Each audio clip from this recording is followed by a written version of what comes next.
नमस्ते, मैं सबका स्वागत करती हूँ मीटिंग मैनेजमेंट कोर्स के लिए।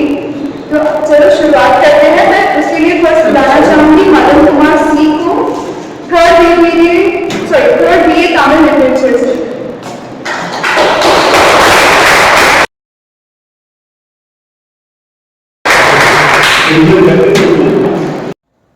அனைவருக்கும் வணக்கம்.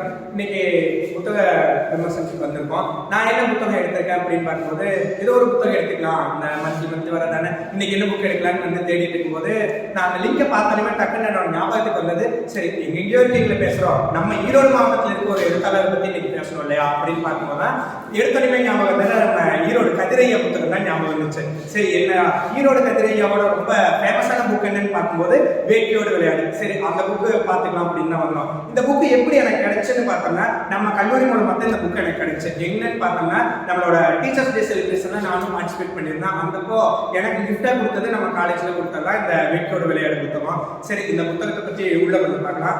என்ன இந்த புத்தகத்தில் உள்ள கருத்துக்கள் என்னன்னு பார்த்தோம்னா, எப்பவுமே புத்தகம்னா கவிதையா இருக்கும், இல்லைன்னா ஏதோ ஒரு உரையாடலா இருக்கும், கதையா இருக்கும். ஆனா இந்த புத்தகத்தை பொறுத்த வரைக்கும் கட்டுரை வடிவில் கொடுத்திருக்காங்க. என்னடா கட்டுரை அப்படின்னு பார்த்தோம்னா, இப்போ பள்ளி மாணவர்களாகட்டும் கல்லூரி மாணவர்களாகட்டும் எல்லாரும் அந்த டிஸ்கஷன் அப்படின்னு எப்படி இருக்கும், அடுத்து அவங்களும் அந்த டீச்சர்ஸும் பேரண்ட்ஸும் எப்படி பேசிக்குவாங்க, அவங்க வந்து அந்த குழந்தைகளை எப்படி கையாளணும் அப்படிங்கிறத பற்றியெல்லாம் ஒரு கட்டுரையா கொடுத்திருக்காங்க. இது வந்து ஒரே புத்தகமா எழுதணும் அப்படின்னு வந்த புத்தகம் கிடையாது. இது ஒரு கட்டுரை வடிவில் ஒவ்வொரு மாதமும் புதிய தலைமுறை கல்வியோட வார வாரம் வெளிவந்தது தான் இந்த கட்டுரைகள் ஒவ்வொன்றும். மொத்தம் 25 கட்டுரைகள் இருக்கு. 25 வாரமும் தனித்தனியா வெளிவந்த கட்டுரைகளோட ஒரே தொகுப்பா போட்டதான் இந்த புத்தகம் வேட்கையோடு விளையாடு அப்படின்னு. சரி, உள்ள இருக்க ஈரோடு கதிரையாவை பத்தி பார்க்கணும். இவர் வந்து சாதாரண ஒரு குடும்பத்தில் பிறந்து வளர்ந்தவரா, ரொம்ப ஹை ஃபேமிலியெல்லாம் இல்லை. என்ன பண்ணிட்டு இருந்தாங்கன்னு பார்த்தோம்னா, எழுத்தாளராக பயணிச்சுட்டு இருக்காரு. இவரோட எழுத்துக்கள் அப்படிங்கிறது ரொம்ப வசீகரம் அதிகம் தான். ஏன்னா நான் படிக்க ஆரம்பிச்ச ஈரோடு எழுத்தாளர்கள் முதன்மையானது யாருன்னா ஈரோடு கதிரையாவோட தான். அவ்வளோ எழுத்துக்கள் ரொம்ப அழகாக எழுதியிருப்பாங்க. அந்த வார்த்தைகளோட புனைவு வந்து ரொம்ப பிடிச்சிருக்கும். அப்பேற்பட்டதான் ஈரோடு கதிரையா.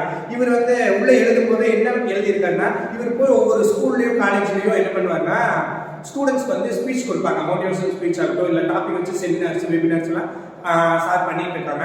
அந்த மாதிரி எடுக்கும்போது ஒரு காலேஜுக்கு போயிருக்காங்க. அந்த காலேஜுக்கு போனப்போ எப்பவும் போல செமினார்ஸ் போயிட்டு இருக்கு. அதை பத்தி தான் ஒரு தலைப்பு கொடுத்துருக்காங்க. என்னன்னு பார்த்தோம்னா, இதுல வந்து 2வது தலைப்பா கொடுத்துருக்காங்க, ஒரு சொல் ஒரு செயல் ஒரு நிகழ்வு. அந்த ஒரு சொல்லால ஒரு செயல் நடக்கும். அந்த செயல் வந்து நம்மளோட வாழ்க்கையை போட்டி போற ஒரு நிகழ்வா மாறும். அப்படிதான் இருக்கும். நம்ம எல்லாத்துக்குமே தெரியும் செமினார் வெபினார்ஸ்னா என்ன நடக்கும். நம்ம எப்பவும் போல பரபரப்பான ஆரம்பிச்சிருப்போம். எல்லாருக்கும் வந்து சீஃப் கெஸ்ட் வந்தோடனே எந்திரிச்சு எல்லாம் விஷ் பண்ணிட்டு ப்ரோக்ராம் ஸ்டார்ட் ஆகும். அந்த மாதிரி போயிட்டு இருக்கு. ஒரு ப்ரோக்ராம் நடந்துட்டு இருக்கும்போது ஒரு அட்டெண்டர் அக்கா கொண்டு வந்து சர்க்குலர் கொடுக்குறாங்க. அந்த சர்க்குலர் கொடுக்கும்போது என்ன பண்றாங்கன்னா, ஒரு பையன் வாங்கி சர்க்குலர் படிக்கிறான். அந்த அம்மா அமைதியா போய் அந்த சீஃப் கெஸ்ட் கிட்ட நம்ம ஈரோடு கதிரையாருக்கு சொல்லியிருக்காங்க. இதோ அந்த முன்னாடி வரிசையில ஒரு 4 பேர் உட்கார்ந்துருக்காங்க பாத்தீங்களா, அவங்க எது சொன்னாலும் கேட்க மாட்டாங்க ஐயா, நீங்க என்னதான் சொன்னாலும் திருந்தவே மாட்டாங்கன்னு ஒரு அட்டெண்டர் சொல்லிட்டு போறாங்க. என்னடா இப்படி சொல்லிட்டாங்களே, அவருக்கும் சின்ன வருத்தமா இருக்கு. அந்த சொன்னது அந்த பசங்க காதலி விழுந்துருது. அந்த பசங்க சொல்றாங்க, அக்கா தயவு செஞ்சு மானத்தை வாங்காதீங்கக்கா, நீங்க போங்கக்கான்னு அந்த பசங்க எப்போ போல விளையாட்டா சொல்லிடுறாங்க. அவங்களும் அதை கேட்டுட்டு போயிடுறாங்க. அவர் அந்த இடத்துல பெருசா எதுவும் பண்ணாம தன்னோட கருத்தரங்க கொண்டுட்டு போயிட்டு இருக்காரு. சரின்னு அந்த இடைவெளி வருது. அடுத்து தேநீர் இடைவெளி வரும்போது அந்த அம்மா வந்து அவர்கிட்ட பேசுறாங்க, நான் ஏதோ தப்பா சொல்லிருந்தா மன்னிச்சுக்கோங்க, அந்த இடத்துல எனக்கு என்ன சொல்றதுன்னு தெரியல, எனக்கு தோணுனதை நான் வெளிப்படையா சொல்லிட்டு வந்துட்டேங்கிறாங்க. சரிம்மா, உங்களுக்கு தோணுனதை சொல்லிட்டு வந்துட்டீங்க, இவ்வளோ ஒரு மென்மையான மனதா இருக்கீங்க, ரொம்ப நல்லாதான் அப்படின்ட்டு அவங்களை வந்து அந்த இடத்துல சரி பேசிட்டு வந்துடுறாங்க. திரும்ப வந்ததுக்கு அப்புறமா அந்த மீண்டும் கருத்தரங்க தொடங்குது. அந்த அப்ப பேசுறாங்க அந்த 4 பேர் கிட்ட, உங்களை பத்தி இப்போ ஒரு அம்மா வந்து அப்படியே பேசிட்டு போனாங்க இல்லையா, அவங்கள பத்தி நீங்க என்ன நினைக்கிறீங்கன்னு. அவங்க பசங்க எதுவுமே ரொம்ப அமைதியா இருக்காங்க. நம்மளுக்கு தான் தெரியும் சீஃப் கெஸ்ட் என்ன கொஸ்டின் கேட்டாலும் அமைதியாக உட்காந்துருப்போம். அந்த மாதிரி தான் அந்த பசங்களும் அது ஃபர்ஸ்டோட 4 பசங்கன்னா எதுவுமே பேசாம உட்காந்துருக்காங்க. சரி, இவங்க தான் இப்படி போயிடுச்சு அப்படின்னு பார்த்துட்டு திரும்பவும் அவங்கள பேச வச்சு அவங்களோட கருத்துக்கள் கேட்ட உடனே ஐயா பலவிதமா அவங்க கிட்ட கேள்விகள் கேட்டு பதில் வாங்குறாங்க. என்ன அந்த பசங்க சொல்றாங்கன்னா, அவங்களுக்கு தெரிஞ்சது அவ்வளவுதானே சார், அவங்க சொல்லிட்டு போயிட்டாங்க அப்படின்னு இருக்காங்க. இவர் திரும்ப கொஸ்டின் கேட்கறாங்க, உங்களுக்கும் அவங்க அம்மாவுக்கும் முதலே ஏதாச்சும் மனக்கசப்பு இருக்கா, ஏதாச்சும் சண்டை இருக்கா அப்படிங்கிறதுக்கா. அந்த மாதிரிலாம் எதுவும் இல்லைங்க. அதுக்கப்புறம் தான் அவருக்கு தெரிய வருது, அந்த அம்மா கிட்ட பேசும்போது அவர் அறிஞ்சது என்னன்னா, அவங்க கல்யாணம் ஆகி குழந்தை இல்லாத ஒரு தம்பதியா இருக்காங்க. அவங்களுக்கு வந்து குழந்தை இல்லை, அவங்க இங்க வேலை செஞ்சுட்டு இருக்காங்க. அப்பேற்பட்ட அந்த அம்மா இந்த பசங்க மேலே ஏன் இப்படி சொல்லிட்டாங்கன்னு யோசிக்கும் போது அப்பதான் அந்த பசங்க கிட்ட இப்படி சொல்லி புரிய வைக்கிறாரு. அவங்களோட மனநிலை அப்படி இருக்கு. குழந்தை இல்லாதனால உங்களே ஒரு குழந்தையா நினைச்சு தன்னோட பிள்ளைய குழந்தையா இருந்தா எப்படி சொல்லி திட்டி அவங்கள சரிப்படுத்துவாங்களோ அந்த மாதிரி தான் சொல்லியிருக்காங்க. எந்த ஒரு வன்மம் வச்சு பேச கிடையாது. இந்த மாதிரி ஒரு சொன்னோடனே அந்த பசங்க சொல்றாங்க, சரி இனிமேல் நம்ம இப்படி இருக்கக்கூடாது, அவங்க வந்து நம்மள பிள்ளையா நினைச்சதா சொல்லியிருக்காங்க, இதுதான் இப்படியா அப்படின்னு மட்டும் கிடையாது.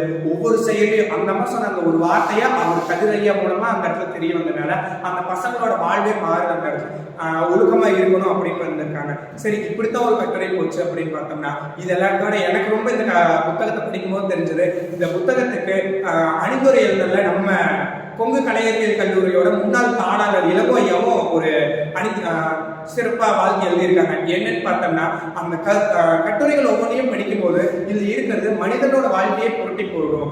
பல கேள்விகள் தெரியாம நம்ம சுத்தி இருக்கோம், கேள்விக்கு பதில் தெரியாம சுத்திட்டு இருப்போம். அப்பேற்பட்ட கேள்விகளுக்கெல்லாம் இந்த கட்டுரை வந்து பதில் அளிக்கும். மாணவர்களோட மனநிலையை வந்து இந்த கட்டுரைகள் படிச்சாங்கன்னா புரிஞ்சுக்குவாங்க எல்லாருமே. மாணவர்கள் படிச்சாலும் உலக நடப்பு எப்படி இருக்கு, நாம எப்படி இருக்கணும்னு தெரிஞ்சுக்குவாங்க அப்படிங்கிறாங்க. சரி இதுதான் இளங்கோ ஐயா சொல்லியிருந்தாங்க. அடுத்து வந்து நம்ம பாரதியார் யூனிவர்சிட்டியோட தமிழ் துறையோட துறை தலைவரும் சொல்லியிருக்காங்க. அவங்களும் சிறப்பாக சொல்லியிருக்காங்க. ஈரோடு மாவட்டத்தில் கண்டெடுத்த முத்தா இந்த புத்தகம் இருக்கு. கதிரையாவோட புத்தகத்தை விரும்பி வாசிப்புன்னு அவர் சொல்லியிருக்காரு. இதுதான் இந்த இடத்துல சொல்லியிருக்காங்க. அது மட்டும் இல்லாம எக்கச்சக்க பேர் இதுக்கு வந்து அந்த இதழில் வெளிவந்துட்டு இருக்கும்போது, வார இதழில் வெளியே வரும்போது ஃபீட்பேக் கொடுத்துருக்காங்க. யாரையாவது பார்த்தா நம்ம சாகர் இன்டர்நேஷனல் ஸ்கூல்ல கொடுத்துருக்காங்க. ஈரோட்டில் இருக்க டிஜிட்டல் லைப்ரரியில சீலா அண்ணையும் கொடுத்துருக்காங்க. இந்த மாதிரி நம்ம ஈரோடு சுற்று வட்டாரத்தில் இருக்க மிக பெரும் புள்ளிகள் எல்லாருமே இந்த ஒவ்வொரு கட்டுரைகளையும் படிச்சுட்டு மொத்தமா ஒரு ரிவ்யூ கொடுத்திருக்காங்க. அந்த மாதிரி ரொம்ப சிறப்பு வாய்ந்ததா இந்த புக்கா இருக்கு. இது மட்டும் அல்ல, பாட புத்தகம் போதுமா அப்படின்னு ஒரு கேள்வி இருக்கு. ஒரு காலேஜ் பத்தி பேசிட்டோம், அந்த மாதிரி நடந்திருக்கு, கருத்தரங்க முடிச்சு வந்தாரு. இதே மாதிரி அடுத்த காலேஜுக்கு வேற ஒரு காலேஜ் போய் பேசும்போது எப்பவுமே தெரியும், நம்ம வெபினாரோ செமினாரோ முடிஞ்சதுக்கு அப்புறம் கேள்வி நேரம், கொஸ்டின் ஆன்சர்ஸ்னு ஒரு கிளப் இருக்கும். அது நடந்துட்டு இருக்கும்போது முதல்ல இருந்துச்சுன்னு ஒரு பையன் தைரியமா கேட்டுருக்கான், தேங்க்ஸ் சார், நாங்க சிலபஸை படிச்சாவே நீங்க வேலை கிடையாது, அதை விட்டு போட்டு நீங்க போய் அந்த புக்கெல்லாம் படிக்க சொல்றீங்களே எப்படிங்க சார் அப்படிங்கும்போது அந்த இடத்துல அவர் சொல்றாரு, சிலபஸ் மட்டும் லைஃப் கிடையாது, அந்த கட்டுரை முழுசா நீங்க படிக்கணும். முழு புத்தகத்தின் இந்த இடத்துல விமர்சனம் செஞ்சுட்டா நீங்க புத்தகம் படிக்க மாட்டீங்க. அதனால கருத்துக்கள் மட்டும் சொல்லிட்டு வரேன். என்ன சொல்லியிருக்காருன்னு பார்த்தோம்னா, புத்தகம் மட்டும் கிடையாது, நீங்க இந்த மாதிரி புத்தகம் படிச்சா தான் வாழ்க்கை படத்தையும் கத்துக்க முடியும். கடைசியா அந்த இடத்துல கன்க்ளூஷன் கொடுத்திருக்காங்க. சரி இதுதான் அப்படின்னு பார்த்தோம்னா, தலைப்புக்குள்ள இப்பதான் வரும், வேட்கையோடு விளையாடு. தலைப்பு பார்த்தோம்னா எல்லாருமே விரும்பி படிக்கலாம், அந்த மாதிரி ஒரு ஈர்க்கக்கூடிய தலைப்பை தான் கொடுத்திருக்காங்க, வேட்கையோட விளையாடு அப்படின்னு.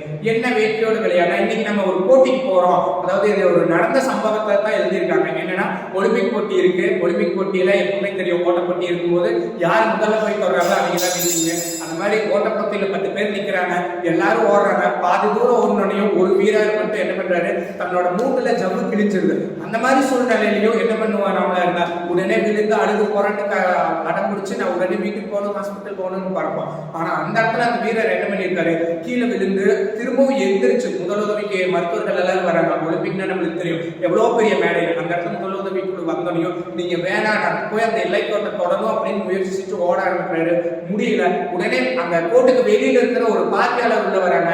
உடனே காவலர்கள் எல்லாருமே தடுக்கிறாங்க. எதுக்கடை நீங்க எல்லாம் தடுத்துட்டாங்க அப்படின்னு அவர் வந்து சொல்றாரு, அவரோட தந்தை தான் நான், அந்த கீழே விழுந்த வீரரோட தந்தை அப்படின்னு. அவர் திரும்ப உள்ள வந்து தன்னோட மகனை பார்த்து கூப்பிடுறாரு.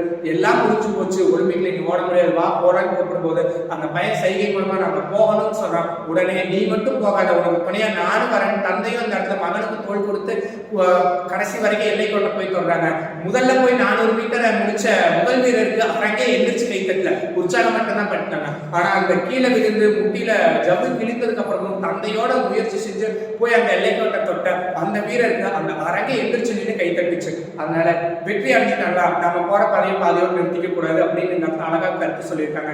வேட்கையோடு விளையாடணும், எப்பவுமே நமக்கு தேவைன்னு இருந்தா மட்டும்தான் நம்ம ஆரம்பிப்போம். அந்த மாதிரிதான் இந்த புத்தகம் படிக்கிறது மூலமா ஒவ்வொருத்தரோட கல் மனமும் இறுகிய மனதுக்குள்ள இருக்க ஈரமும் புரியும். அதே மாதிரி இறுகிய மனமா இருக்கிறவங்க எல்லாருக்கும் ஒரு எளிய விடை கிடைக்கும். அப்பேற்பட்ட புத்தகமா தான் இந்த வேட்கையோடு விளையாட நான் பார்க்கிறேன். உண்மையா இந்த புத்தகம் மூலமா நான் பெற்ற அனுபவம் என்னன்னா, வாழ்க்கையை கத்துக்கணும், இந்த மாதிரியும் வாழ்க்கை இருக்கு, இந்த மாதிரியும் சூழ்நிலைகள் இருக்கு. அதுவும் இதை படிக்கிறதுல ரொம்ப முக்கியமானது கல்லூரி மாணவர்கள் படிச்சு ஆகணும் அப்படிங்கிற ஒரு கருத்தை முன்வச்சு இந்த வாய்ப்பு கொடுத்த ஹிந்தி மற்றும் இதர மொழித்துறைக்கு நன்றி கூறி விடைபெறுகிறேன். I'm going to speak about the book, The 1000 Splendid Suns. It's written by Khalid Hosseini, and Khalid Hosseini always had a desire to write about the situation in Afghanistan, which is mostly occupied by Taliban for a very long time, and he wanted to write about the situation of women there. So he decided to write a novel after The Kite Runner, his bestseller before that. And he went to Afghanistan and he met a lot of people and took inspiration from that place, and he wrote a novel regarding two strong women in Afghanistan. And it's a non-fiction, it's a fiction actually. So the first woman is Mariam and the second woman is and the second woman is Nana. So Mariam's mother had an extramarital affair with another guy, and she gave birth to Mariam. And Mariam was extremely always saddened by her mother because she wanted to be united with her father. But ultimately she never got that chance. Because of that, one day she left her house and ran away and tried to unite with her father. And because of that, her mother committed suicide. So after that, Mariam went from initially very good to her, like he was good to her because he wanted a son from Mariam. Mariam and Rashid had an age difference of almost 30 years, which is a very big age difference because the maturity levels are completely different. But when Mariam was not able to bear a child, a male child for Rashid, Mariam was mistreated and ill-treated completely and abused by Rashid constantly. In this place, Nana is someone who is there in the neighborhood of Mariam in Kabul, and Mariam initially is initially chivalrously maintained by Nana's mother, and she is very good to Mariam because she finds Mariam as her own daughter. So Nana's mother is always an enjoyable person, and she is always high on spirit in life, and she wanted to do a lot of things for her daughter because Nana is lucky here instead of Mariam because she had a father who was extremely doting on her daughter, and he was always like, my daughter wants to do anything in her life, she can take her own decisions. And similarly, Nana's mother also was extremely supportive towards Nana. So what happens is Nana and another guy in the neighborhood, Tariq, who didn't have a leg with him because he was blown away with a landmine, and they got close because of friendship, and then they fall in love. And they wanted to get married, but because of some attacks by Taliban in the some part of Kabul, they couldn't marry and they had to be separated.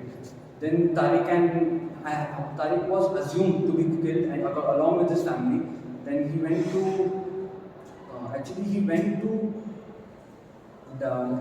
his ancestral home before the Kabul attack, and there he found out that there is a guy called Rashid. He's really interested in Nana and wants to marry her. So after that, when the assumption that Tariq and his family has been killed, Rashid and Nana get married because Nana was pregnant with Tariq's child, and in order to save her dignity, she was like, okay, I'll marry Rashid. Mariam and Nana, obviously, because they become spouses of the same man, have this jealousy initially, but then Mariam becomes like a mother to Nana. And the entire story after that is actually the real plot between in the book. And the entire story mainly focuses on the mother-daughter relationship. Though Mariam and Nana are not mother and daughter, they are spouses of the same man. But still they have a mother and daughter relationship because Mariam on a superficial level connects with Nana that she has the same hardships. She is facing a lot of abuse and ill treatment by her husband. So after a point when Nana has given birth to a child, Aziza, and a daughter Aziza and a son called Zalfami, they go to Pakistan after Mariam kills Rashid, and Mariam, unfortunately, who is the protagonist in the story, is executed by the Taliban in front of the entire public. And Nana actually, along with Tariq and all the rest of the children, goes to Pakistan, and after some time comes back to Kabul to meet the rest of the family. And at that time, the person, Mariam's father, who never accepted Mariam in the initial days, after he dies, he actually gave a box to the Maulana in Herat, where they actually live. Herat is a place in Afghanistan. They actually live there. He gave a box to the Maulana that when Mariam returns, to give this box to Mariam. And that box is collected by Nana, and it is said that in that box he gave a bundle of, there was a bag which had a bundle of currency notes, and there was a letter in which he expressed his grief that he couldn't treat Mariam as his own legitimate child because of his other wives and his children. But he really wanted to. He expresses his guilt in that letter, and after that, from that money, Nana and Tariq go to Kabul again, and they built a lot of they built a school and a hospital there, and Nana becomes a teacher. And the book ends with the event that Nana is pregnant again with the third child of Tariq. Basically, the Mariam and Nana story is the main plot of the story of this novel. And the novel will, I have given the only the beginning part and the end part of this complete novel. Mariam and Nana share an extremely close bond because that is the main learning of this novel, that no matter how much struggles you have, especially women have a lot of struggles in our society, and when it's an Afghan society where the Taliban rule is there, where you have to wear hijab, you can't go and study in school, and there's a lot of, you can't drive there, you can't go freely without a man along with you. So in that society also Mariam and Nana gave an example of true friendship, love, and love which is not just between a man and a woman, love which is there between a human and a human. So this is the main motto of this novel which Khalid Hosseini wrote, and it was a bestseller again that year because there was a lot of anticipation around this book because Khalid Hosseini had given a bestseller before this, and again this book will always be historic because it was written. It's the only book written on the Afghan-Taliban war situation. No one other book after that or before that has been written on this situation. So I hope this novel turns out to be helpful. Good afternoon everyone, I am Rina from 3rd B English Literature. Today I am going to review a novel, The Picture of Dorian Gray. It was written by Oscar Wilde. Oscar Wilde is one of the Irish playwright. He has written a lot of fantasy books for the children. Now this novel he has written and is most popular and best-selling novel of his because it is a philosophical novel. This plot carries philosophical themes, moral themes, but it is not much boring or it is a very interesting novel. The protagonist of the novel, The Picture of Dorian Gray, is Dorian Gray, obviously the title reveals us. He is the protagonist of the play. The description given in the novel according to the author is that he is a very handsome young man. He is very wealthy and well-mannered young man. Initially he is a well-mannered and is a good-hearted person. But he turns out to be evil, he turns out to be wicked at the end of the novel, and he turns out to be the antagonist of the novel. The plot carried out how he turns out to be a negative person is the story of this novel. Starting with the main character, one of the major character of the novel is Basil Hallward. He is defined as the artist who keeps on portraying Dorian Gray. He draws the picture. He is an artist who pictures Dorian Gray sits for him, and he has always portrayed Dorian Gray. He has all those portraits has Dorian Gray as his model. He admires Dorian Gray not only for his beauty but also for his well-mannerism and his well-behavior. At the end of the novel, Dorian Gray, he turns out to be a very bad person, but he ends up killing his own artist. So that is the plot of the story. Starting with the very opening scene starts with Basil Hallward, where as usual he presents a novel of Dorian Gray, which is one of the best-selling portraits of Basil till that day. He reveals that he has also put his entire emotions in that novel because he sees Dorian within him. He admires Dorian as one of his idols. Carrying on the story, another important and another influence of this novel is Lord Henry, who was a witty person and who has a philosophy that life is very short, and so we must enjoy all the pleasures. So we must always enjoy the delights of life. So in that he is a very good influencer. He has so many people around him, and he keeps on influencing people. In that way, Dorian gets influenced by the philosophy, by the thoughts of Basil, but it gets deviated into a very wrong path. Lord Henry, he advises him that you must not listen to your society, you must not lead a good life. Instead, you must live a life where you get delights, where you enjoy yourself. In that way, Lord Henry, he influences Dorian, and Dorian gets misled by the advices of him, and he'll start living a wicked life. Accidentally he falls in love with Sylville Wayne. Sylville Wayne is an actress who is a growing artist. She performs Shakespeare plays and stages. He falls in love with Sylville Wayne because she is an artist who performs plays very well her acting potentials. He admires him a lot and he falls in love with her. So he invites his two best friends, Basil and Henry, to watch the play of his girlfriend once. When he invites them, what Sylvie thinks is that she thinks that now her entire life, the motive of her life is Dorian. So she thinks that she doesn't find any interest in playing roles of Shakespeare anymore. So she decides to quit her acting career. That thing upsets Dorian Gray a lot, and he decides that he don't want the relationship with her anymore, and he decides to cut the relationship. That night he hurts her a lot. He'll be very harsh towards her, and he leaves her in the mid road and he leaves there. He'll leave her in the mid street and he'll step to his house. That night, when that portrait which was addressed by Basil, he presents that novel to Dorian Gray, and Dorian takes it to his home. And when he keeps that portrait in his house, when after the incident of hurting Sylvie, his girlfriend, he comes to the home. He opens that portrait and he noticed an unusual thing in that portrait. That is the portrait which was sketched by Basil. He finds a little change in that. He finds a little change in that picture, which is quite unnatural. The author has successfully implemented supernatural elements in this novel.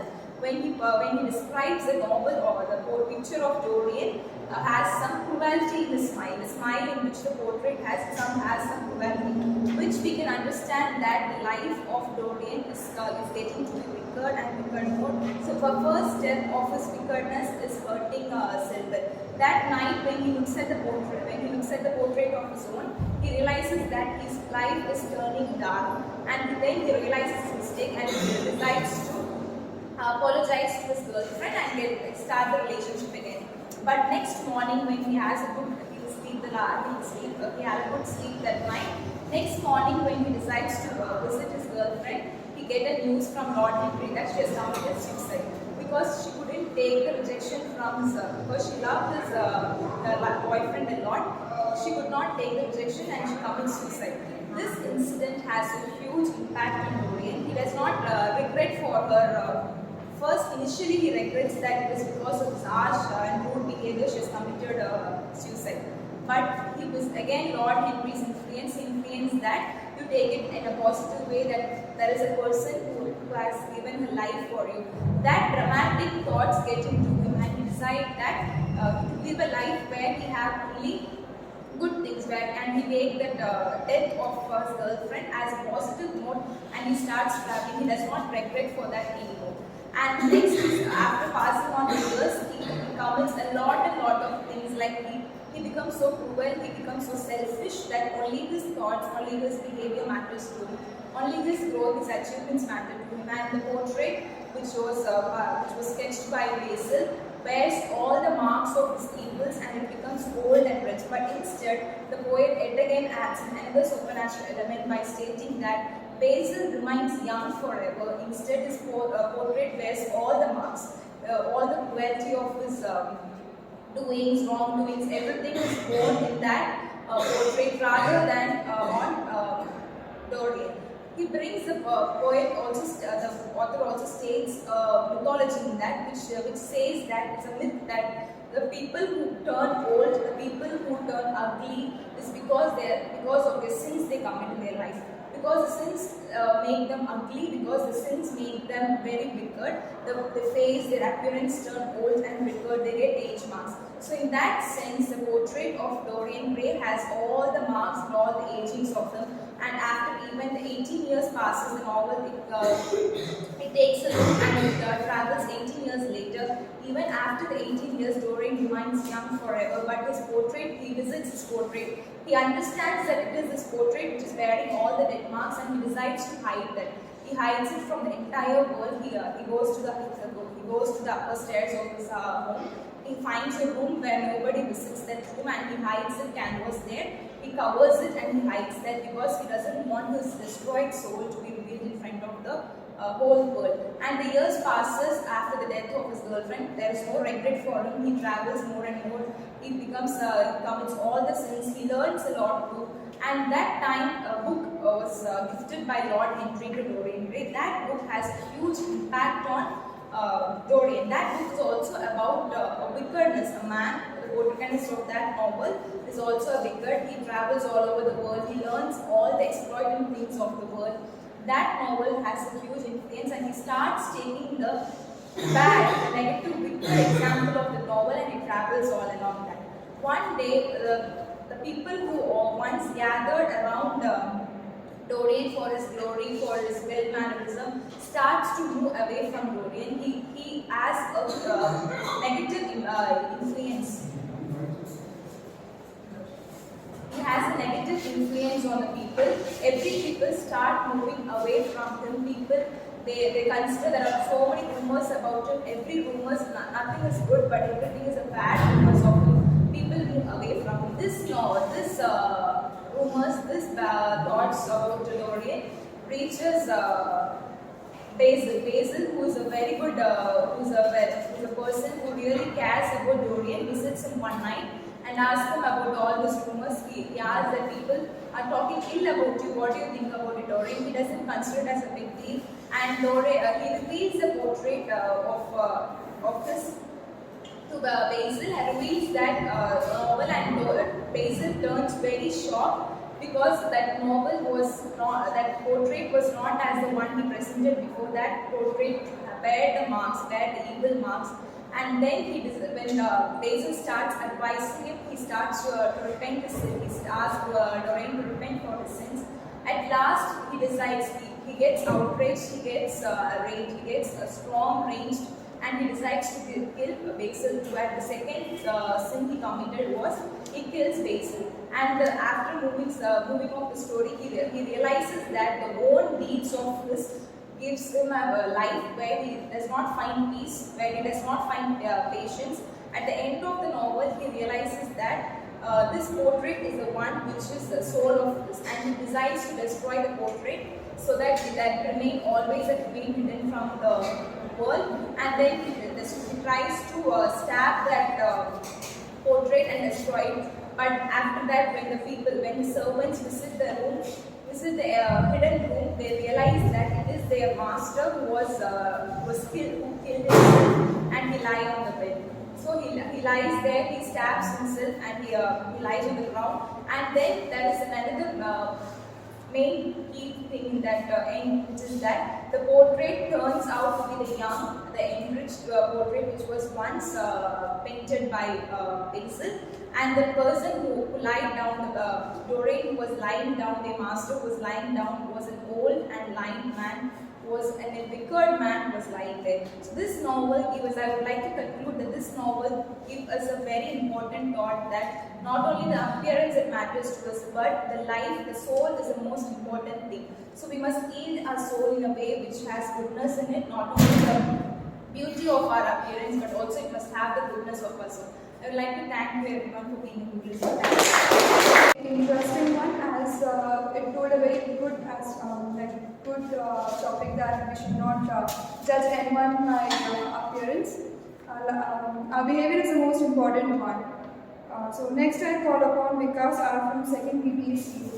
புக்கோட topic பார்த்தீங்கன்னா நெஞ்சுக்கு நீதி. நம்ம தமிழக முன்னாள் முதலமைச்சர் கருணாநிதி இந்த புக்கை review பண்ணுறதுக்கு எப்படி தான் யோசிச்சாலுமே பார்த்தீங்கன்னா உங்களுக்கு ஹிஸ்ட்ரி கிளாஸ் எடுக்கிற மாதிரியே தான் இருக்கும். ஏன்னா இவரோட வாழ்க்கையுமே அப்படி தான். இவர் வளர வளர தமிழக அரசியலும் சரி, தமிழக மாற்றத்துக்காகவும் சரி, இவர் எடுத்துக்கொண்ட முன்னேற்றங்கள் வந்து பல இது. ஃபர்ஸ்ட் பார்த்தீங்கன்னா 1924 தஞ்சாவூர் மாவட்டத்தில் திருவாரூரில் திருக்குணைங்கிற ஊரில் பிறக்கிறாரு. இவரோட பிறந்ததுமே பார்த்தீங்கன்னா இவரோட அப்பா இறந்து போயிடுறாங்க. அம்மா ஒரு அரவணைப்பில் தான் வளர்றாரு. வளர்ந்து பள்ளி படிப்பில் வந்து பார்த்தீங்கன்னா படிப்பில் வந்து அவ்வளோ நாட்டம் இல்லை. எடுத்ததுமே படிப்பில் அவ்வளோ நாட்டம் இல்லைனாலுமே பார்த்தீங்கன்னா பேச்சாற்றல் தமிழ் மேலே அவ்வளோ விருப்பம். தமிழுக்குன்னே பார்த்தீங்கன்னா ஈஸி அப்போவே வந்து எழுத்தாற்றல், பேச்சாற்றல், தமிழுக்காகவே வந்து தன்னோட வாழ்க்கையை இது பண்ணியிருந்தாரு. நல்லா தமிழில் வந்து சிறு வயதுலேருந்து நடிக்கிறதுக்காக நல்லா கற்றுக்கிட்டு இருந்தவர். 1900 1938 பார்த்தீங்கன்னா அப்போ இருக்கிற அரசியல் மாற்றங்கள் நடக்கிறது. இந்தி திரும்பி மத்திய அரசு இந்தி திணிக்கிறாங்க, இந்தி திரும்பிக்கு எதிராக போராடுறாரு. அப்படி ஆரம்பிச்ச இவரோட வாழ்க்கையை தான் பின்னாடி வந்து பார்த்தீங்கன்னா 1962 அண்ணா மறைவு பிறகு தமிழக முதலமைச்சர் முதல் முறையாக பொறுப்பேற்றதுன்னு அப்போ இருந்து 2011 கடைசியாக முதலமைச்சர் இருக்கிறாரு. இவரோட வாழ்க்கையை பார்த்தீங்கன்னா ஃபுல்லாமே வந்து பார்த்தீங்கன்னா ஏகப்பட்ட போராட்டங்கள் சந்திச்சிருக்கிறாரு.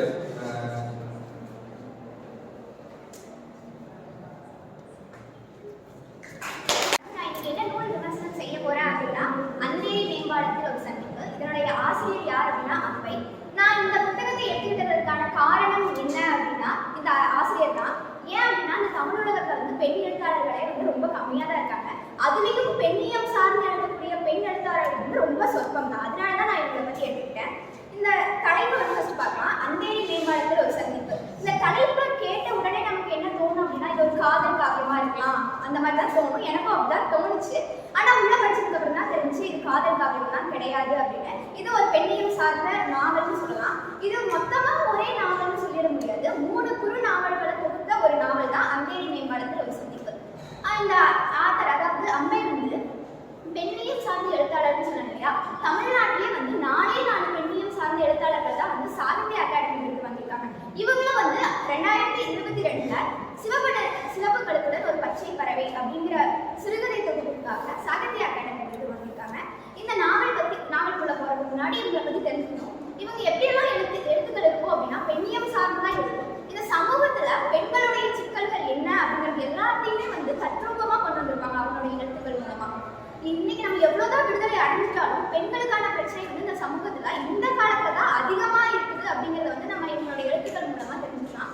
இதுல 3 கதை இருக்குன்னு சொன்னேன் இல்லையா. முதல்ல வந்து மைமல் பொழுது எதை மையமா வச்சு எழுதிருப்பாங்க அப்படின்னா 3மே பெண்கள் பத்தி தான். முதல் கதை வந்து சிறு குழந்தைகள் பத்தி. சிறு குழந்தைகள் வந்து எப்படி பெண் குழந்தைகள் பாதிக்கப்படுறாங்க அப்படின்னு இருக்கும். இரண்டாவது வந்து இளம் பெண்கள் வந்து எப்படி பாதிக்கப்படுறாங்க. மூன்றாவது முதிய பெண்கள் வந்து எப்படி பாதிக்கப்படுறாங்க அப்படின்னு சொல்லி 3 கதை இருக்கும். நான் வந்து கதையை எதுவுமே சொல்ல மாட்டேன், எல்லாரோட கருத்துக்களையும் சொல்ல மாட்டேன். இதுல என்ன இருக்குங்கிறத வந்து அங்கங்க தொட்டு காட்டுவேன். அப்பதான் வந்து இந்த புத்தகத்தை படிக்கணுங்கிற ஆர்வம் எல்லாத்துக்குமே வரும். மைமல் பொழுதுல வந்து 3 பெண் குழந்தைகள் வந்து காணாம போயிடுவாங்க. எப்படி அப்படின்னா 3 பேருமே ஒரே குடும்பத்தை சேர்ந்த பெண்கள் தான். அவங்க காணாம போயிடுவாங்க. பொதுவா நம்ம நாவலா இருக்கட்டும் திரைப்படமா இருக்கட்டும் ஒருத்தவங்க யாராவது காணாம போறாங்க அப்படின்னா யாரும் ஒருத்தங்க காணாம போவாங்க, 2 பேர் காணாம போவாங்க. ஆனா இந்த கதை வந்து கொஞ்சம் வித்தியாசமா இருக்கும். ஒரே குடும்பத்தை சேர்ந்த 3 பெண் குழந்தைகள் வந்து காணாம போயிருப்பாங்க. இதனோட முடிவு வந்து நான் ஏதோ வித்தியாசமா இருக்கும் அப்படின்னு சொல்லி யோசிச்சு ஆர்வமா படிச்சேன். இந்த கதை எல்லாத்தையும் படிக்க நம்ம ஒரு முடிவை எதிர்பார்த்து படிப்போம். ஆனா அது சம்மந்தமே இல்லாம ஒரு முடிவை கொடுக்குற மாதிரி தான் இருந்துச்சு. 3 பெண் குழந்தைகளையும் கடைசியில் என்ன ஆயிருக்கும் அப்படிங்கிறத வந்து இந்த புத்தகத்துல மொத்தமாவே வந்து துப்பறியும் நாவல் தானே.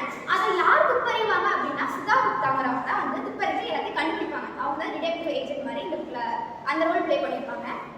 கடைசியில் அந்த 3 பெண் குழந்தைகளையும் அவங்க அப்பாவே வந்து கொண்டு முறைச்சிருப்பாரு. இது வந்து எதிர்பார்க்கவே முடியாத ஒரு திருப்பமாக தான் இருக்கும்.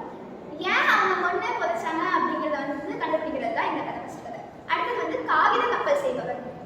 இதுல வந்து ஒரே நேரத்துல 2 டிடெக்டிவ் ஏஜென்ட் வேலை பார்ப்பாங்க. சுதா குப்தா 2 பேர்த்த பத்தி தெரிஞ்சுக்கணுங்கிறதுக்காக 2 வேலை பார்த்துட்டு இருப்பாங்க. அப்ப பார்த்தா 2 பேரும் ஒருத்தரோட ஒருத்தர் வந்து கனெக்ட் ஆயிருப்பாங்க. இவங்க வந்து அதை எதிர்பார்த்துக்கவே மாட்டாங்க. இதை கண்டுபிடிச்சதுக்கு அப்புறம் அவங்க வந்து துப்பறிவு மேல இன்னும் ஆர்வம் அதிகமாயிடும். நம்ம 2 பேரும் வேற பர்சன் நினைச்சோம், ஆனா பார்த்தா 2 பேருக்குள்ளே இவ்வளவு பெரிய கனெக்ஷன் இருக்கு அப்படிங்கிற மாதிரி நினைச்சுதான் வந்து அவங்க அடுத்தது வந்து அவங்களோட இன்வெஸ்டிகேஷன்ஸை மூவ் பண்ணுவாங்க. ஆனா இந்த கதை வந்து ஒரு பெரிய தாக்கத்தை ஏற்படுத்துச்சுன்னு நான் சொல்ல முடியாது. ஒரு நார்மலான கதை தான் இது. இதனோட முடிவு எப்படி இருக்குன்னா ஒரு காதல் வந்து அவங்க தெரிவிக்கிற மாதிரியும் கடைசியில் திருமணத்துக்கு போய் முடிகிற மாதிரி தான் இருக்கும். சும்மா நார்மலான நாவல். அடுத்தது கடைசி கதையோட தலைப்பு தான் இது அந்தேரி மேம்பாலத்தில் ஒரு சந்திப்பு. இந்த கதையில வந்து ஒரு வயதான பெண் எப்படி பாதிக்கப்படுறாங்க அப்படிங்கிறது வந்து சொல்லியிருப்பாங்க. அதுக்கான தீர்வையும் வந்து சுதா குப்தா வந்து அவங்களுக்கு கொடுத்து அதோட தீர்வு காட்டுற மாதிரி தான் இருக்கும். இதுல வந்து ஒரு வரி ரொம்ப நுணுக்கமான வரி என்ன அப்படின்னா நாளை செய்வதை இன்றே செய், இன்று செய்ய எண்ணுவதை இப்போதே செய் அப்படின்னு சொல்லியிருப்பாங்க. இந்த வரிகள் வந்து எனக்கு ரொம்ப பிடிச்சிருந்துச்சு. அதுக்கப்புறம் இன்னொரு வரிகள் என்ன அப்படின்னா பல இடங்கள் பல ஊர்கள் உடல் மட்டும் அவன் வசம் அவன் காலடியில் அப்படின்னு சொல்லியிருப்பாங்க. நான் பொதுவாக பக்தி மேல அதில் ஆர்வம் கொண்ட ஒரு பெண். அதனால வந்து எனக்கு அந்த வரிகள் இன்னும் அதிகமாக பிடிச்சிருந்துச்சு. இந்த 2 தான் ரொம்ப பிடிச்ச வரிகள்னு சொல்லலாம். அதுக்கப்புறம் இந்த நாவல் எப்படியெல்லாம் எழுதியிருப்பாங்க அப்படின்னா பொதுவாகவே நாவல்னா பெரிய கதையாக தானே இருக்கும். அதனால ஒரு விஷயத்தையும் உன்னிப்பாக கவனிச்சு எழுதியிருப்பாங்க. அதே மாதிரி தான் இந்த அந்தேரி மேம்பாலத்தில் ஒரு சந்திப்பில் இதில் என்ன பண்ணியிருப்பாங்க அப்படின்னா, சுதா குப்தா வந்து ஒரு இடத்துல மேம்பாலத்தில் நடந்து போயிட்டு இருப்பாங்க. அங்கே சுற்றி நடக்கக்கூடிய விஷயங்களை கவனிச்சு ஒரு பிச்சைக்காரர் வந்து தினமும் பாட்டு பாடுவார். அவர் வந்து எப்படி பஞ்சுவாலிட்டி மெயின்டைன் பண்ணுறாங்க அப்படிங்கிற விஷயத்தையெல்லாம் அவங்க சொல்லியிருப்பாங்க. அவங்க 2வது பாட்டு பாட ஆரம்பிச்சா இந்த ட்ரெயின் வரும், முதல் பாட்டு பாட ஆரம்பிச்சா இந்த ட்ரெயின் வரும், அந்த அளவுக்கு உன்னிப்பாக எழுதியிருப்பாங்க. இந்த புத்தகம் வந்து எல்லாருமே வாசிக்க வேண்டிய ஒரு புத்தகம். இதனோட கதைகள் எல்லாமே வந்து படிக்க படிக்க நம்மளுக்குள்ள ஒரு பெரிய ஆர்வத்தை தான் உண்டாகும். அதே மாதிரி பெண்களுடைய நிலை வந்து மாறணும் அப்படிங்கிறதுக்காக எழுதின புத்தகம் தான் வாய்ப்பளிக்க. எடுத்துக்கிட்ட புத்தகம் வந்துட்டு துப்பு, ஒரு சின்ன கவிதை நூல் தான். நம்ம எல்லாரும் கவிதைன்னு சொன்னதும் வந்துட்டு அது புரியாது, இல்லை நிறைய எழுதியிருப்பாங்க, அதுல இருக்க கருத்துக்கள் என்னவா இருக்கும் அப்படின்னு நம்மளுக்கு ஒரு குழப்பம் இருக்கும். ஆனா இந்த புத்தகத்துல வந்து எளிமையான நடையில எல்லா கவிதைகளும் இருக்கும். ஒரு 4 வரையில இவ்வளவு கருத்துக்களை சொல்ல முடியுமா அப்படிங்கிற மாதிரி இந்த கவிதை நூல் வந்து அமைஞ்சிருக்கும். நான் படிச்ச முதல் கவிதை நூல் இந்த துப்பு தான். இது எழுதுறவர் வந்து மீரா. இவரை பத்தி தெரிஞ்சுக்கணும்னா இவர் வந்து 1938 பிறந்தவர். சிறந்த எழுத்தாளர். இவரோட பேரு பி ராஜேந்திரன். அந்த சுருக்கி மீரா அப்படின்னு வந்து இவரை நம்ம வந்து அழைக்கிறோம். இந்த புத்தகத்துக்கு அணிந்துரை எழுந்தவர் வந்து கவிக்கோ அப்துல் ரஹ்மான் அவர்கள். அவர் வந்துட்டு ஒரு சிறந்த எழுத்தாளர். அவரே வந்துட்டு இது வந்து ரொம்ப சிறப்பிச்சு பாராட்டி இந்த நூலுக்கு வந்து அணிந்துரை எழுதியிருப்பாரு. மீரா வந்துட்டு ஒரு குயில் போல கூவிய நூல் வந்து இது அப்படின்னு சொல்லியிருப்பாரு. ஒரு 110 கவிதைகள் இருக்கும். ஆனா ஒரு சின்ன புத்தகம் தான். ஒரு 40 பக்கத்துல எல்லா கவிதையுமே கொடுத்திருப்பாங்க. எல்லாமே ஒரு 4 வரி தான் இருக்கும். ஆனா ஒவ்வொரு கவிதையும் வந்து ஒவ்வொரு பொருண்மையில அமைஞ்சிருக்கும். எடுத்துக்காட்டுக்கு பார்த்தோம்னா வந்துட்டு ஒரு மூட நம்பிக்கை சார்ந்து, தன்னம்பிக்கை நம்மளுக்குள்ள எப்படி வளரும், இயற்கை அழகு, இயல்பு முரண், நகைச்சுவை கவிதைகள், அதுக்கப்புறம் வந்து இந்த மாதிரி நிறைய பொறுமையில வந்து இவர் கவிதை எழுதியிருப்பாரு. காதல் கவிதைகள் கூட இதுல அடங்கி இருக்கு. ஒரு 4 வரி தான், ஆனா அவ்வளவு அழகா இருக்கும். எல்லா கருத்துக்களுமே வந்து ரொம்ப முத்தாய்ப்பா இருக்கும். நான் ஒரு 7-8 கவிதைகள் வந்து இங்க எடுத்துக்காட்டி சொல்லிட்டு போறேன். ஃபர்ஸ்ட் மூட நம்பிக்கைக்கு வந்து என்ன எழுதியிருப்பாருன்னா வந்து ஒரு கவிதை எழுதியிருப்பாரு. என்னன்னா, வாசல் படிக்க பொருத்தம் என்றே வழியில் கிடந்த கல்லை எடுத்து ஐயோ சாமி என்று தடுத்தது ஒரு குரல். இதை படிச்சதும் வந்து ஒரு சிலருக்கு அர்த்தம் புரிஞ்சும், ஒரு சிலருக்கு புரியாது. நானே இதுக்கான அர்த்தத்தை சொல்றேன். அதாவது வந்து இவர் வழியில போயிட்டு இருக்கும்போது ஒரு கல்லை பாக்குறாரு. இது வந்து நம்ம வீட்டு வாசப்படிக்கு சரியா இருக்கும், இதை எடுத்துட்டு போய் வைக்கலாம் அப்படின்னு அவர் நினைச்சு அதை எடுக்க போகும்போது தூரத்துல இருந்து ஒரு குரல் தடுக்குதாமா. அது சாமிங்க, நம்ம சாமி கும்பிடுறதுக்கு வச்சிருக்கோம் அப்படின்னு சொல்லி. இது எதை எடுத்துக்காட்டுது அப்படின்னா வந்துட்டு நம்ம எல்லாரும் வழியில கிடக்கிற கல்லை கூட சாமி சாமி கும்பிட்டு இருக்கோம். நம்மளோட மூட நம்பிக்கைக்கு ஒரு அளவே இல்லாம போயிட்டு இருக்கு. ஒரு கல்லை கூட விட்டு வைக்காம அதுக்கு பொட்டு பூவும் வச்சு சாமி கும்பிட ஆரம்பிச்சிடும் அப்படின்ற மாதிரி சொல்லியிருப்பாரு. அடுத்தது என்னன்னா வந்துட்டு பொருளாதார நிலை. நம்ம சமூகத்துல ஏழைகளும் இருக்காங்க, பணக்காரங்களும் இருக்காங்க. ஆனா எல்லா பணக்காரங்களும் வந்துட்டு உழைச்சு சம்பாதிச்சு முன்னுக்கு போறது கிடையாது. பல ஏழைகளோட வயிற்றுல அடிச்சுதான் அவங்க முன்னுக்கு போறாங்க அப்படிங்கறத வந்து இந்த கவிதை காட்டியிருக்கும். யாரோ வைத்த நெருப்பில் ஏழை குடிசைகள் பற்றி எரிகின்றன, வளரும் புகையில் மாடிகள் சில தெரிகின்றன. அதாவது ஏழைகளோட உழைப்பை சுரண்டி நிறைய பேர் பணக்காரங்க ஆயிடுறாங்க அப்படிங்கிற கருத்தை இந்த 4 வரியில வந்து அவர் அழகா சொல்லியிருப்பாரு. அடுத்து வந்து ஒரு இயற்கை அழகு. இது வந்து நம்ம ரசிச்சு படிக்கணும்னு நினைச்சோம்னா இந்த மாதிரி கவிதைகள்லாம் படிக்கலாம். ரொம்ப ரசனையா எழுதியிருப்பாரு. சுகமாய் தூங்க போனது மரம், தொட்டெழுத்து குறும்பு செய்தது காற்றின் கரம். அதாவது ஒரு நைட் நேரத்துல மரம் வந்துட்டு எப்படி அழகா அசைதோ அதை வந்து ஒரு கவித்துவமா வந்து சொல்லியிருப்பாரு. அடுத்து வந்து ஒரு தன்னம்பிக்கை கவிதை. எல்லளவும் இல்லை முன் யோசனை, ஓடி அழுத்து தேடி சலுத்து கடைசியில் தன்னுள் கமல கண்டது கஸ்தூரி வாசனை. அதாவது ஒரு மான் வந்துட்டு கஸ்தூரி மான் வந்து தனக்குள்ளதான் வாசனை இருக்குன்னு தெரியாம அதை வந்து தேடி அலையணும். அந்த மாதிரி தான் நம்ம நம்மளுக்குள்ளேயே திறமையை வச்சுக்கிட்டு நிறைய பக்கம் தேடி அலையணும் அப்படின்ற மாதிரி சொல்லியிருப்பாரு. அடுத்த கவிதை வந்து ஒரு மாசுபாடு. நம்ம நிறைய பார்க்குறோம், நிறைய தொழிற்சாலைகள் வந்து ரொம்பவும் நம்ம இதை வந்து மாசுபடுத்திடுது. அதை கண்டிக்கிற விதமா வந்து ஒரு கவிதை எழுதியிருப்பாரு. இதுதான் வேலை, மல்லாந்து படுத்து சிகரெட் புகையை ஊதி ஊதி தள்ளும் எங்கள் ஊருக்கு வந்து புதிய சிமெண்ட் ஆலை அப்படின்னு சொல்லியிருப்பாரு. அவரோட ஊருக்கு வந்து ஒரு புதிய சிமெண்ட் ஆலை வந்து அவரோட ஊரோட இயற்கை சூழலை வந்து மொத்தமா அழிச்சிருது. அதை பத்தி வந்து இந்த கவிதையில சொல்லியிருப்பாரு.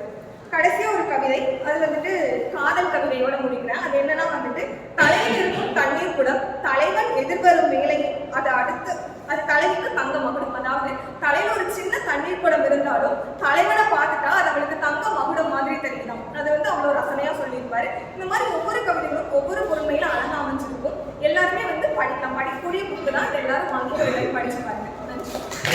நான் வந்து என்ன புத்தகம் யோசனை பண்ண போறேன்னா மகிழினி IFS. அதாவது மகிழினி IFS எதை பத்தி நம்ம பாக்குறேன்னா, ஒரு சாதாரண பள்ளியில படிக்கிற ஒரு மாணவி எப்படி வந்து ஒரு வனத்துறை அதிகாரியா மாறுறாங்க அப்படிங்கிற பத்தி அந்த புத்தகம் இருக்கு. அதே மாதிரி இந்த புத்தகத்தை ஆசிரியர் யாருன்னு தெரியுமா? ஈரோடு ஷர்மிளா. ஈரோடு ஷர்மிளானா நீ புதுசா யாரும் நினைச்சுக்க வேண்டாம். நம்ம கல்லூரியிலேயே வேலை செஞ்சு பணியாற்றிருக்க ஒரு ஆசிரியர் தான். தமிழ் துறையோட பேராசிரியராக இருக்காங்க. முனைவர் மு. சர்மிளாதேவி மேம் தான் அவங்க வந்து இது வரைக்குமே 3 புக் வந்து வெளியிட்டிருக்காங்க. முதல் புக் வந்து பின் நவீனத்துவம் எம்.ஜி. சுரேஷ் நாவல்களில், 2வது வந்து எவன் சொன்னது ராஜான்னு, இது வந்து 3வது புத்தகம் தான் இது எடுத்திருக்காங்க. நான் சர்மிளா மேம் வந்து முதல்ல எங்க கிளாஸ்க்கு வரப்ப யார்கிட்ட எல்லாருமே சொன்னாங்க, சர்மிளா மேம் அவங்க வராங்க எல்லாம் ஆச்சரியமா சொல்லிட்டு இருந்தாங்க. ஏன் எப்படி சொல்றாங்களே, ஏன் திடீர்னு எப்படி சொல்றாங்க அப்படின்னு நானே ஆசைப்பட்டு அவங்க முதல் நாள் கிளாஸ்க்கு வந்தாங்க. அவங்க வந்து குழந்தைங்கன்னா அவ்வளோ பிடிக்குமாமா, அவங்க அடிக்கடி சொல்லுவாங்க எனக்கு குழந்தைங்கன்னா ரொம்ப பிடிக்கும் அப்படின்னு அவங்க சொல்லிட்டு இருக்காங்க. ஆனா பசங்கிட்ட பேசுறதே குழந்தைகிட்ட பேசுற மாதிரி பேசிடுறாங்க. இப்போ ஒரு லெசன் எடுக்க ஆரம்பிச்சாங்கன்னா அது வந்து பாடமா எடுக்க மாட்டாங்க, அது குறுங்கதையே சொல்லுவாங்க. நாங்க அவங்களோட பேசி பழகி எங்களுக்கு அவங்க மேல இவங்க இப்படிதான் அப்படின்னு சொல்லிட்டு நாங்க அவங்களோட அதிகமா பாசம் வச்சிட்டோம். அதுக்கப்புறமா அவங்கள்ட்ட கேட்டப்ப நீங்க ஏதாவது புக் எதாவது எழுதிருக்கீங்களா அப்படின்னு கேட்கறப்ப நான் 3 புக் எழுதியிருக்கேன் அப்படின்னாங்க. அப்புறம் நான் எங்களுக்கு எடுத்து வந்தாங்கன்னு சொல்றப்ப அவங்க வந்து இந்த புக் ஒன்று கொடுத்தாங்க, மகிழினி ஐஎஃப்எஸ். அதாவது அவங்க குழந்தைகிட்ட எப்படி நான் பேசுவேன் அப்படிங்கிறது வந்து ஒரு கதையாவே எழுதியிருக்காங்க. இது ஒரு சிறுவர்களுக்கான நாவல் சொல்லலாம். அதே மாதிரி இந்த புக் வந்து எதை பத்தி இருக்குன்னா, ஒரு பழங்குடியின மக்கள் வந்து எப்படி வந்து தன்னோட வாழ்வு வந்து வாழ்ந்துட்டு இருக்காங்க அப்படிங்கிறத பத்தி மையமாக சொல்லியிருக்காங்க. இதுல முக்கியம் மகிழினி ஐஎஃப்எஸ் அப்படிங்கிறவங்க வந்து ஒரு சின்ன பொண்ணு தான். அவங்க வந்து தன்னோட கனவு வந்து எதுக்காக ஐஎஃப்எஸ் கனவு நோக்கி போறாங்க அப்படிங்கிறத ஃபுல்லா சொல்லுது. இது எந்த ஊர்ல நடக்குதுன்னா கடம்பூர் அப்படிங்கிற ஒரு ஊர். அவங்க வந்து ஃபர்ஸ்ட் அவங்க தன்னோட பதவி ஏற்கிற நாள் வருது. யாருன்னா மகிழினி ஐஎஃப்எஸ்.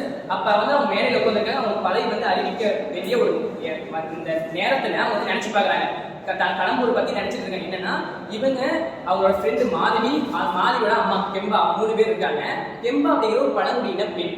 அவங்க வந்து மகிழினி அவங்க வீட்டுல வந்து வேலை செஞ்சுட்டு இருக்காங்க. எதுக்காக வந்து அவங்க வேலை செய்யறாங்கன்னா, தன்னோட பொண்ணு அதாவது கெம்பாமா அவங்களோட பொண்ணு வந்து மாதவி அவங்க வந்து நல்லா படிக்கணும். அப்ப படிச்சது பழங்குடியின மக்களுக்கு வந்து எல்லாருமே ஆசிரியராக அவங்க வந்து அப்பதான் அவங்க எல்லாம் சொல்லி தந்து அவங்க வந்து கல்வியை பெற முடியும் அப்படின்னு சொல்றதுனால அவங்க வந்து அந்த கஷ்டப்பட்ட தன்னோட மகளை வந்து நகரத்துல வந்து படிக்க வச்சுட்டு இருக்காங்க. அப்புறம் சரிட்டு அவங்களுக்கும் லீவ் வருது. மகிழினி வந்து எங்க கூட்டிட்டு போக வீட்டுல கேட்கறாங்க. ஆனா அவங்க அப்பா வந்து ஒர்க் டென்ஷனால எங்கேயும் போக முடியல அப்படின்றாங்க. அப்பதான் அந்த நேரத்தில் கெம்பாமா வந்து ஊருக்கு போகலாம், கடம்பூர் போகலாம் அப்படின்னு சொல்லிட்டு அவங்க மகளிட்ட பேசிட்டு இருக்காங்க. இப்ப மகிழினிக்கு கெம்பாமானா ரொம்ப பிடிக்கும். ஏன்னா தன்னோட இன்னொரு தாயை வந்து அவங்க அந்த அளவுக்கு அவங்க பார்த்துட்டு இருக்காங்க. சரி நாமளும் ஒண்ணு கேட்டு பார்க்கலாம்னு சொல்லிட்டு அவங்க அப்பாட பேசி பாக்குறாங்க. மகிழினி கிட்ட வந்து கேட்கறாங்க, நான் வரேன்னு சொல்றாங்க. ஆனா மகிழினியா நீங்க தான் போய் அப்பாட கேட்கணும் அப்படின்னா மகிழினி தன்னோட அப்பாட கேட்கறாங்க, இல்ல நீல வேண்டாம்னு சொல்லி அதை கேட்கறாங்க. அப்புறம் தன்னோட அம்மாட்ட கேட்கறாங்க, இல்லம்மா நீ வேண்டாம், நீ அவ்வளவு தூரம் போகணுமா அப்படின்னு. ஆமா நான் கண்டிப்பா போய் சார் மகிழினி சொல்றாங்க. சரி நான் இன்னொரு டைம் மீண்டும் கேட்டு வர சொல்லி கேட்கறேன். சரி இதான் அப்பாவை கேட்டு போயிருக்கா அப்படின்றாங்க. சரி உடனே மகிழினி அப்பாவை கேட்கறாங்க. அதாவது பெண்கள்னாலே தன்னோட தந்தைக்குன்னா கொஞ்சம் முடியுமா தானே அவங்களோட எது வேணாலும் கேட்கறாங்க. சரி அப்பாவும் ஒத்துக்கிறாரு. ஈரோடு பேருந்து நிலையத்துல வந்து அவங்க வந்து பஸ் ஏற்றி விடுறாங்க. கடம்பூர் போறாங்க. போற வரையில எல்லாம் இயற்கை காட்சியெல்லாம் ரசிலே போறாங்க. அந்த கடம்பூர்ல மொத்தம் 5 நாள் இருக்காங்க. அவங்க 5 நாள் இருக்கிறப்ப 5 நாள் இருக்காங்க. முதல் நாள் அவங்க அங்க போய் இறங்குறாங்க. இறங்குறேன்னு பார்த்தோம்னா வீடுலாம் கூட பெரிய கட்டணம்லாம் எங்கேயும் இல்லை. ஒரு கோரை புல்லால எரிஞ்ச ஒரு கூரை, சும்மா மண்ணால கட்டின ஒரு வீடு இருக்கு. அந்த வீட்டுல போனா சும்மா குமிச்சு தான் போகணுமாமா. அதே மாதிரி உள்ள மின்விளக்கு பார்த்தா இந்த மாதிரி டியூப் லைட் மாதிரிலாம் இருக்கு. சின்னதா நம்ம நைட் தூங்க ஒரு 0 வாட்ஸ் அந்த மாதிரி தான் இருக்கும் அப்படின்றாங்க. அப்புறம் அவங்க போனாடி நைட் சாப்பிட்ற களி அதெல்லாம் கொடுக்குறாங்க. ஆனா அவங்களுக்கு ரொம்ப பிடிச்சிருது. கரெக்டா அவங்க வந்து நைட்லாம் தூங்கிட்டு காலையில எழுந்திரிச்சாங்க. அவங்க அந்த இடத்த வந்து பகல் புதுசா பாக்குறாங்க. ஏன்னா நகரத்துல எல்லாம் பஸ் காரு லாரி அதெல்லாம் பார்த்துட்டே அவங்க இருந்துட்டு இருக்காங்க. வீட்டுக்குள்ள தனி பொண்ணா இருக்காங்க. அதெல்லாம் அங்க போன நிறைய தோழிகள், அதாவது மாதவியல் தோழிகள் நிறைய பேர் இருக்குன்னா அவங்க சேர்ந்து அவங்க விளையாடுறாங்க. அதான் அந்த இடம் வந்து பழங்குடியில இருக்கிற இடமா இருக்கனால அவங்க வந்து அதெல்லாம் எதுவும் தெரியல. அங்க இருந்து அவங்க தோழிகள் விளையாடுறாங்க. அந்த பூக்களை பார்த்தீங்கன்னா அவங்க அவ்வளவு ஆசையாயிருச்சு. ஏன்னா பூக்கள் இத்தனை இருக்கு அப்படின்னு சொல்லிட்டு அவங்களும் அழகா அந்த பூக்கெல்லாம் பறிச்சுட்டாங்க. எதுக்கு பறிக்கிறாங்கன்னு பாக்குறா பக்கத்துல துர்கியம்மன் கோயில் இருக்கு. அங்க வந்து அதை மாலையா கட்டி போடுறாங்க. அப்புறம் ஒரு நாள் வந்து எல்லாம் ஒளிஞ்சு விளையாடலாம் அப்படிங்கிறது எல்லாருமே போயிட்டு இருக்காங்க. மகிழினி அவங்க கூட சேர்ந்து விளையாண்டு இருக்காங்க. ஒரு டைம் போனா அங்க ஒரு புதர் இருக்கு. புதர்ல போய் மறைஞ்சலாம் பார்த்தா அந்த புதர் பெரிய மலைப்பாம்பு ஒண்ணு இருக்கு. இதே நம்ம இங்க இருக்கிற மக்கள் பார்த்தா பாம்பு யாராவது ஓட ஆரம்பிச்சாங்க. ஆனா அந்த ஒரு பழங்குடி மக்கள் இருக்கிறவங்க யாருன்னா அந்த கெம்பாமா வந்து உடனே ஐயோ பாம்பு கடிக்க விளையான்னு சொல்லிட்டு அந்த பாம்பை பிடிச்சிட்டாங்க. மலைப்பாம்புனா கடிக்காம விடாது. உடனே விஷத்தை வந்து அவங்க மேல கட்டிடுச்சு. இவங்க தான் அழுகுறாங்க, ஐயோ என்னை இப்படியே சொல்லுறாங்க. ஆனா அப்புறம் தான் அது ஒண்ணு அவளை வாங்க போலாம்னு சொல்லிட்டு கரெக்டா மருத்துவச்சி அம்மா அப்படின்னு வந்து எல்லாமே பண்ணிடுறாங்க. முக்கியமா கல்வி அறிவு யாருக்குமே இல்லை. தன்னோட மகள் வந்து ஒரு ஆசிரியரா வந்து நாங்க பணியாற்ற வைக்கணும், அப்பதான் எல்லாரும் கல்வி அறிவு கிடைக்கணும் அப்படின்னு சொல்லி கெம்பாவோட ஆசையினாலதான் வந்து நகரத்துல வந்து ரொம்ப கஷ்டப்பட்டு இருக்காங்க. அப்புறம் அதிகமா மலையில காட்டுதான் வந்துட்டு இருக்காங்க பழங்குடி மக்கள்லாம். அவங்களுக்கு வந்து நம்ம கண்டிப்பா ஏதோ ஒரு செஞ்சாகணும் சொல்லி மகிழினிக்கு வந்து நடந்த ஒரு 5 நாள் அவங்க இருந்தாங்க. கண்டிப்பா வந்து நிறைய செஞ்சாகணும் அப்படின்றாங்க. அது மட்டும் ரியல் எஸ்டேட் அந்த மாதிரிலாம் வரலாம். அந்த காட்டு பகுதி தான் முக்கியம் குறி வைப்பாங்க. இதெல்லாம் வரலாற்று நம்ம வைக்கலாம்ல. ஆனா அதிகமா வந்து பழங்குடியினர் வாழ்ற இடம் அதுவாக தான் இருக்கும். அந்த இடத்துல குறி வச்சு நடந்துட்டு இருக்கனால சரி இந்த மாதிரி இடத்துல பண்ணிடலாம்னு சொல்லிட்டு பாக்குறாங்க. நிறைய விலங்குகள் வந்து அதனாலே கொல்லப்பட்டு இருக்கு. அது ஒரு நாள் வந்து 3ஆவது நாள் தான் நடந்துட்டு இருக்கு. 3ஆவது நைட்டு வந்து ஒரு மாட்டோட மரண ஒலி ஒன்று கேட்டுட்டு இருக்கு. கெம்பா மாடு ஓடி வந்து அழுகுறாங்க, இப்படி ஆயிடுச்சு சொல்லிட்டு. அப்புறம் மாடு இறந்துருக்காச்சு, அந்த மரணோடி பண்ணிட்டு இறந்துட்டு அப்புறம் பார்த்து வயிற்று கிளீச் பண்ணும்போது அத்தனை நெகிழ் பை இருந்தான் இருக்கிறதுக்கு எடுக்க வந்துட்டே இருக்கு. இதெல்லாம் மனிதர்கள் பண்றது. பழங்குடி மக்கள்லாம் மாட்டை வந்து கடவுளாகவும் விலங்குகளை வந்து உயிராக பார்த்துட்டு இருந்தாங்க. ஆனா இப்ப நகரத்துல பாக்குறவங்க எல்லாமே இது பிளாஸ்டிக் பையில காட்டில தூக்கி போட்டுடலாம், இதை என்னாலும் நமக்கு என்ன சொல்லிட்டு போட்டு போயிடறாங்க. இப்ப இந்த கதையோட நான் படிச்சேன், அதாவது 70 பக்கத்துக்கு இந்த கதை இவ்வளவு சின்னதா சொல்ல முடியும். இதை நீங்க படிக்கிறப்ப மேம் வந்து குழந்தைங்க மேல எவ்வளவு அன்பு வச்சிருக்காங்க. அது மட்டும் இல்லாம அந்த கதையில நான் ஒவ்வொரு இது படிக்கிறப்ப நேர்ல நடந்த மாதிரி அது நிகழ்வு கடவுள் போனது.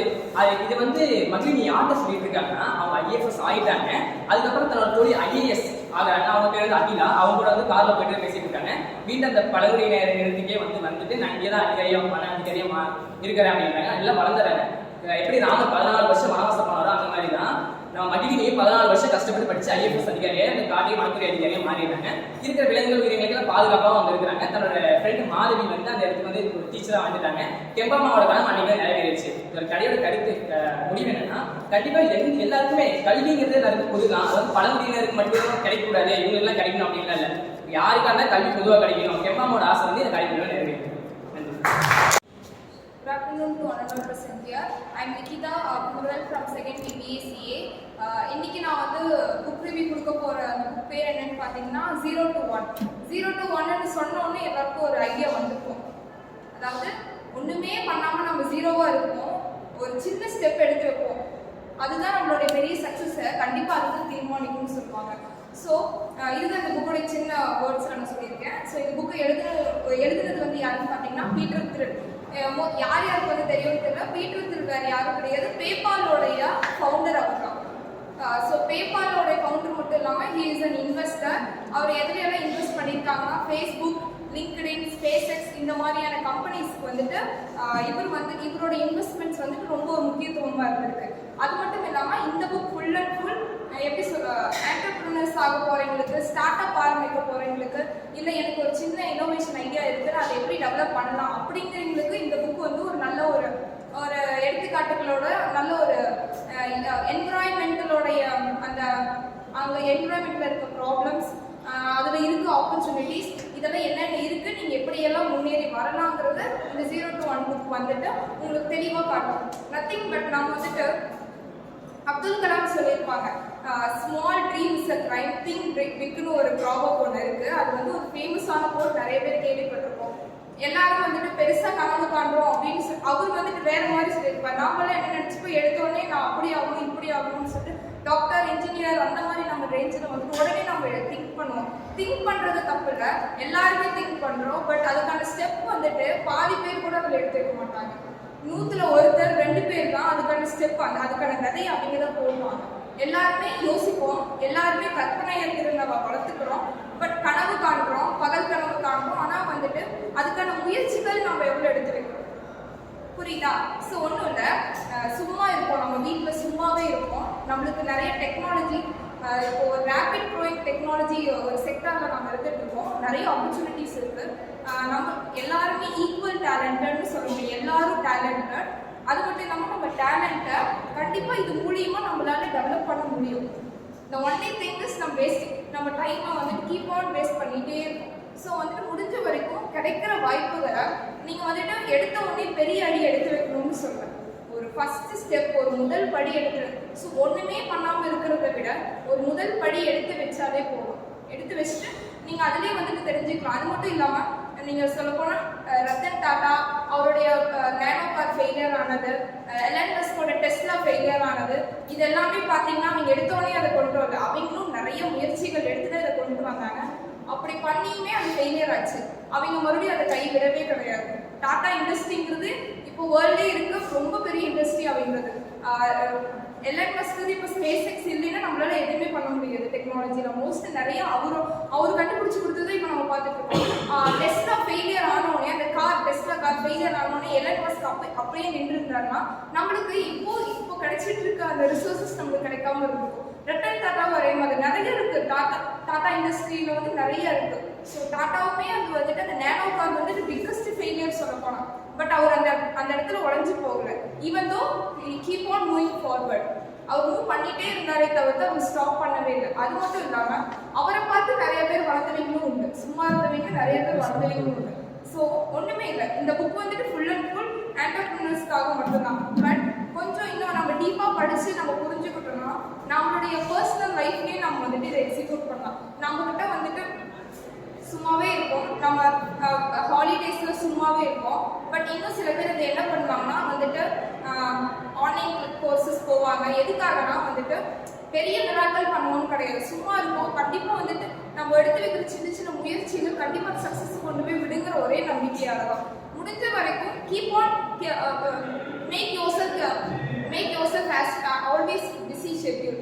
முடிஞ்ச வரைக்கும் உங்களுக்கு பிஸியாகவே வச்சுருந்தீங்கன்னா எந்த ஒரு அவுட் சைட் என்வரான்மெண்ட்டோடைய அந்த ப்ராப்ளம்ஸ் எதுவுமே உங்களை தாக்காது. நீங்கள் எல்லாருமே யோசிப்பீங்க, போர் அடிக்குது, இப்போ வந்துட்டு நான் ரொம்ப லோன்லியாக இருக்கேன், அலோனாக இருக்கேன், டிப்ரெஸ்டாக இருக்கேன் அப்படின்னுலாம் சொல்லுவோம்ல. இது வந்து சம்டைம்ஸ் அது வந்துட்டு ஒரு பெருமையாக சொல்கிறவங்க இருப்பாங்க.